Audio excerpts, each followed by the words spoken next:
Hi everyone, it's Jerry. I have another interesting game to share with you. On the white end, the LeelaKnightOdds, no Queen Knight, playing against a FIDE master on lichess. Time controls 3+2. We have an Orangutan opening. Leela implements a dark square strategy in this one. Pay close attention to these first 6 moves. They have a direct or indirect influence over these central dark squares. The B pawn specifically going 2 does have some say with these dark squares as well. It is not just about paving the way for a fianchetto. Black's response, A5, and the pawn sneaks by. Don't give black an open line. Let's keep this a more positional battle. Now notice what this invasive pawn does. Takes away a favorite square from the Queen Knight. Doesn't have access to C6. This makes it more difficult for black to compete for these central dark squares. We continue with B6, bishop B2, bishop B7, F pawn plays a role, knight F6, knight F3, E6, E3, and here we are, 6 moves in. These 2 squares covered 3 times each. Queen E2. Not long from now, this queen will make another move, go to H5. One of the things I questioned after having a look at this one, could white have maybe saved a move rather than taking this tiny step to E2? Can you play the same moves and go from D1 to H5? I believe with this short move, Leela is in a spot to quickly castle if need be.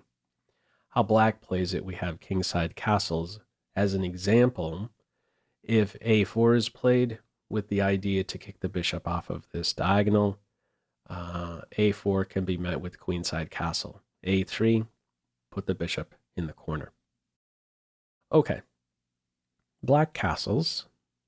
Pop quiz, how would you respond? Pause the video if you'd like. Okay, Stockfish 18 at least says you could run with G4. Leela's approach, let me simply support this very move.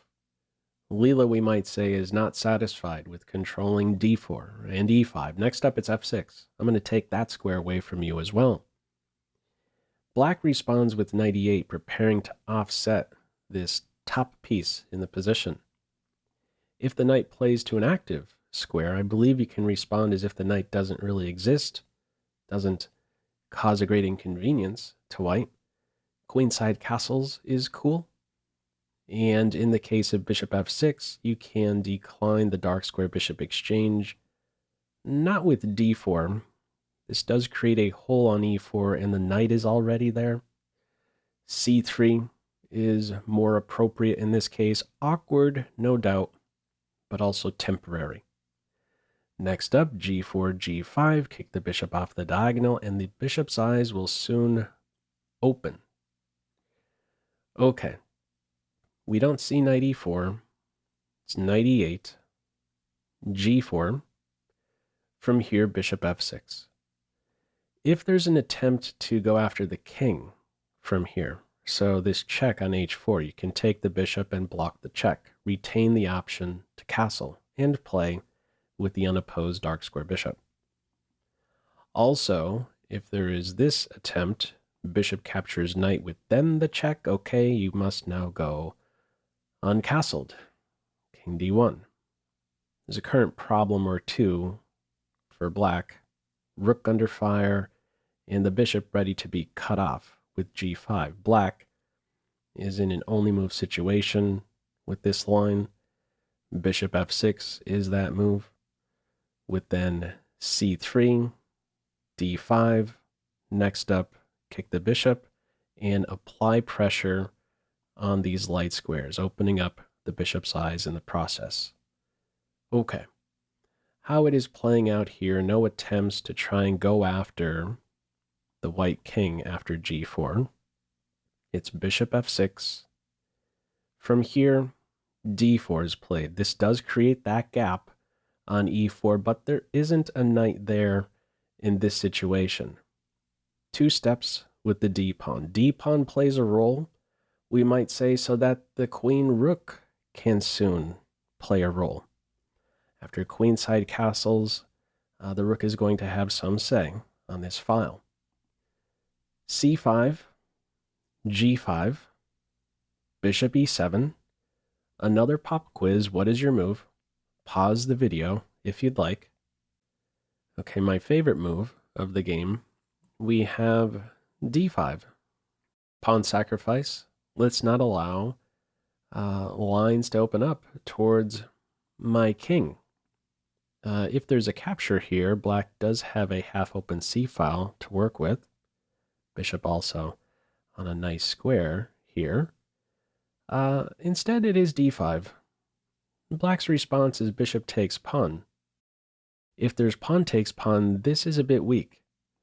So after queenside castles, let's say d6, trying to complete queenside development, it already says that position right there no longer winning for black. This idea right around the corner. This idea to pull the e-pawn away from f5 is reminding me of lines out of the Queen's Indian. Anyhow, how black plays it, plays within the structure. We have bishop takes pawn. Queenside castles. The rook immediately functioning here. No d-pawn in its way. There is some pin along the d-file now. Rook opposite the queen. Now, this is the first move, move 13 here, that you can't play if you started with the queen knight. If you had this position with the queen knight, it says it's completely winning.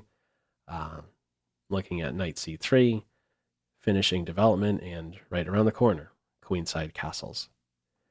Okay, white continues here with castles, and white goes ahead and picks up the a pawn. It's calling for c4 here instead. Top line c4, e4, and then knight e5. Knight takes c4 can be an idea, and also do know white is now just 3 tempi away from targeting h7. So 1, 2, 3, and there you go. An attack right around the corner. How we see it play out here after queenside castles, it's bishop takes pawn. A second pawn now captured. Knight e5. Once more, it's calling for c4. Okay, black's approach, push this past pawn, says that white is simply winning from here. Queen h5, moving in for the kill now. a3, bishop a1, top piece still.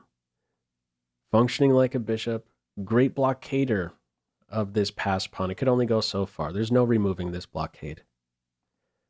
Follow up, g6, certainly very ugly, creating these dark square weaknesses, trying to stay strong on these light squares at the moment. No matter what black does at this stage, it's completely lost. So if there's some other try, let's say d6, first of all, this isn't even a threat, but just to put some move on, white's ready to activate the final piece, the light square bishop. And now, what are you doing about the pressure on h7?